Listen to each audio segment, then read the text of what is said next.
اب میں اپنے تیسرے عنوان کی طرف چلتا ہوں، قربانی پر ہونے والے اعتراضات۔ آپ نے بھی سنا ہوگا کہ ہر سال مسلمان قربانی پر بہت سی رقم ضائع کرتے ہیں۔ یہ کیا طریقہ ہے؟ جانور لاتے ہیں، قربان کر دیتے ہیں، اتنا پیسہ ضائع ہوتا ہے۔ ان پیسوں کو، اس رقم کو قومی منصوبوں میں، رفاہی اداروں میں، رفاہی کاموں میں، محتاج کی مدد میں لگانا چاہیے تاکہ معاشی فوائد حاصل ہو، اقتصادی فوائد ہمیں حاصل ہو۔ قربانی کا جانور لیا، 4 دن بعد قربان کیا، پیسوں کو نالیوں میں بہا دیا۔ یہ کوئی عقلی طریقہ ہے؟ عقل اس کی اجازت دیتی ہے؟ تو یہ ایک سوال ہے، یہ ایک اعتراض ہے۔ آپ نے بھی سنا ہوگا سوشل میڈیا پر زمانہ قریب آتا ہے تو اعتراضات بھی گھومنے لگ جاتے ہیں۔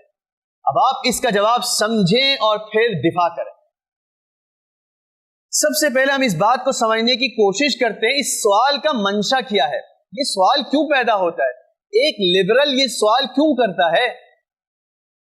تو ہمیں سمجھ میں آتا ہے کہ اس کا منشا اقتصادی اور معاشی فوائد ہے، یعنی اس کی نظر جس چیز کی طرف لگی ہوئی ہے، مرکوز ہے، وہ معاشی فوائد کا حصول۔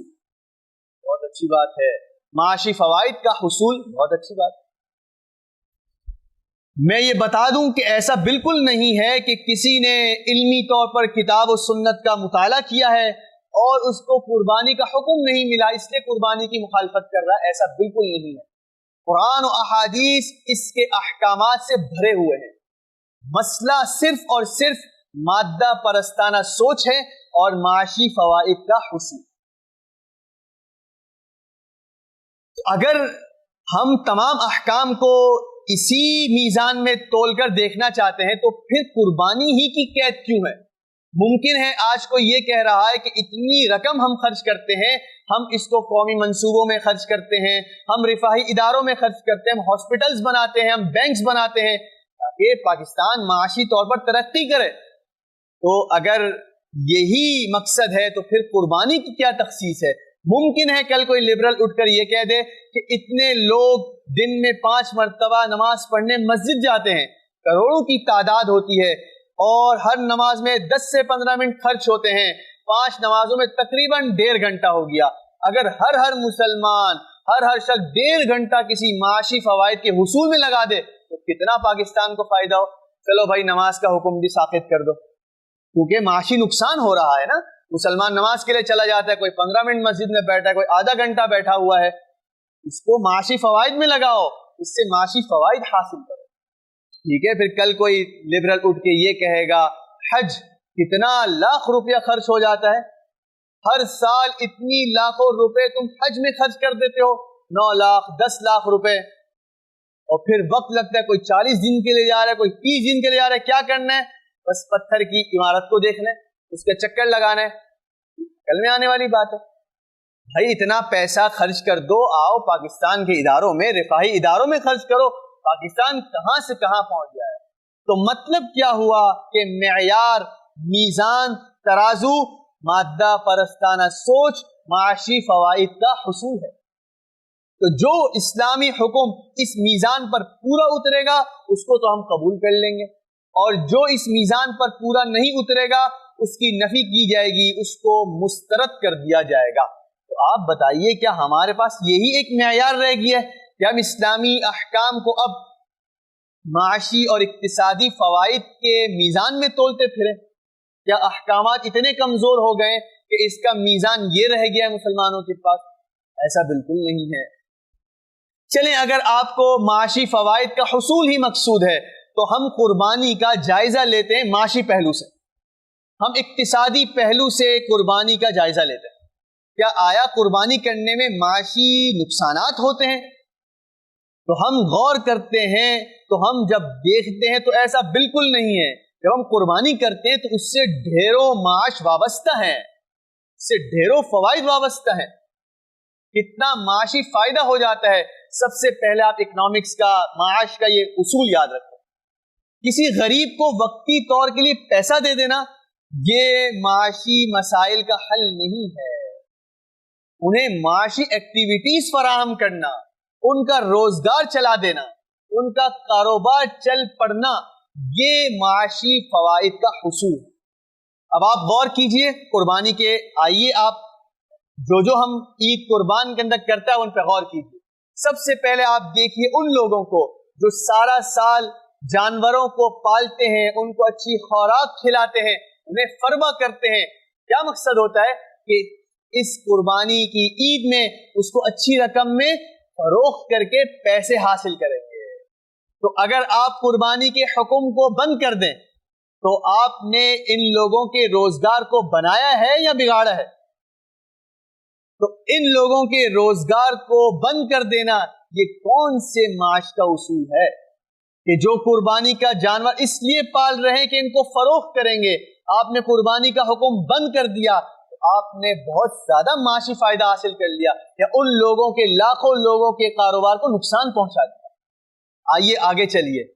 वो लोग जो लोडर गाड़ी चलाते हैं, सुजुकी चलाते हैं, उनका कारोबार इस सीजन में कितना बढ़ जाता है।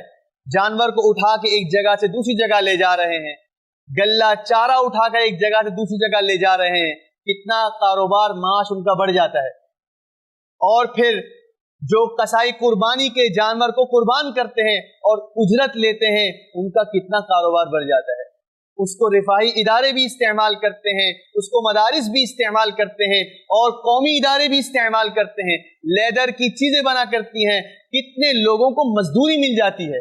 तो क्या ये आपका माशी नुकसान हो रहा है या माशी फायदा हो रहा है? फिर वो लोग जिनको सारा साल गोश्त खाना मुयस्सर नहीं आता या बहुत कम कभी नसीब हो गया, उनको कितनी वाफर मिकदार में गोश्त मिल जाता है, तो क्या ये लोग आपकी कौम से खारिज हैं? क्या इनके फवाइद का हुसूल आपके नजदीक फायदेमंद नहीं है? क्या इनके माश का बढ़ जाना, इनके इक्तिसाद का बढ़ जाना, इनके घरों में गोश्त का आ जाना, खुशी के चंद लम्हात गुजार देना, जॉब्स का मिल जाना, मजदूरों की मजदूरी लग जाना, क्या ये आपके नजदीक कोई माशी इक्तिसादी फायदा नहीं है? क्या आपके नजदीक इक्तिसादी फायदा वही है जो आपने तसव्वुर कर लिया है?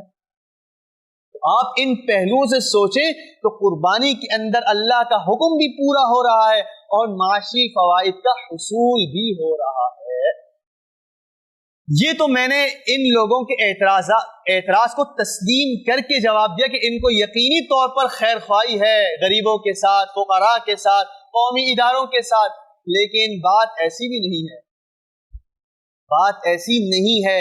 मसला कौमी इदारों का नहीं है, मसला रिफाही इदारों का नहीं है, कौमी मंसूबों का नहीं है, फुकरा गुरबा मुहताजों का नहीं है। मसला इस्लामी अहकामात से इनाद, जिद, बुक्स का। अगर ऐसा ना होता तो फिर आपको ये इक्तिसादी फवाइद सिर्फ इस सीजन में क्यों याद आते हैं? जैसे ही कुर्बानी का मामला करीब आने लगता है, जैसे ही कुर्बानी का सीजन करीब आने लगता है, आप शुरू हो जाते हैं कि अब इक्तिसादी फवाइद हासिल करें। क्या तमाम इक्तिसादी मनाफे और फवाइद इस ईद कुर्बान के साथ वाबस्ता? पूरा साल कहाँ चले जाते हैं? और अगर आपको कौमी इदारों की खैरखाई मकसूद है, गुरबा फुकरा की खैरखाई मकसूद है, तो आप सिनेमा को बंद करने की बात क्यों नहीं करते? आप शराब खानों को बंद करने की बात क्यों नहीं करते? आप कुहबा खानों को बंद करने की बात क्यों नहीं करते? आप गैर शरई इखराजात पर पाबंदी क्यों नहीं लगाते? रोजाना कितना खर्च होता है आप देखिए जाके। सिनेमा में कितना खर्च हो रहा, शराब में कितना खर्च हो रहा, गैर शरई इखराजात में कितना खर्च हो रहा है। तो मालूम होता है कि खैरखाई नहीं है, इनाद है। रोजाना मोबाइल चेंज हो रहे हैं बिला जरूरत। एक मोबाइल से जरूरत पूरी हो रही है, नया मोबाइल क्यों ले रहे हैं? आप इस पर रोक लगा के इन पैसों को कौमी इदारों में डाल देते। ट्रेंड बन चुका है आउटसाइड ईटिंग का, बाहर खाएंगे, नया रेस्टोरेंट खुला है यहां चलते हैं। क्या ये फजूल खर्ची नहीं है? क्या आप आए दिन नए नए चीजें लेते हैं बिला वजह? क्या ये फजूल खर्ची नहीं? अगर इक्तिसादी फवाइद चाहिए तो अपने ऊपर क्यों पाबंदी नहीं लगाई जाती? अपने गैर जरूरी इखराजात पर क्यों कदगन नहीं लगाई जाती कि मैं अपनी जात से शुरू करूंगा और कौमी मंसूबों में हाथ बटाऊंगा? आज मैं नया मोबाइल नहीं लूंगा, ये जो पैसा मैं लगाने वाला था ये रिफाही इदारों के लिए वक्त। आप ऐसा क्यों नहीं करते? समझ आ जाता है कि मकसूद कौमी मंसूबे नहीं है, मकसूद अल्लाह के हुक्म पर नुक्ताचीनी, एतराज, اس کی مخالفت کرنا ہے۔ تو بہرحال یہ جو لوگ کہتے ہیں آپ ان کے اعتراض کا منشا بھی سمجھیے، ان کا مقصد بھی سمجھیے۔ یہ میرے پہلے اعتراض کا جواب تھا۔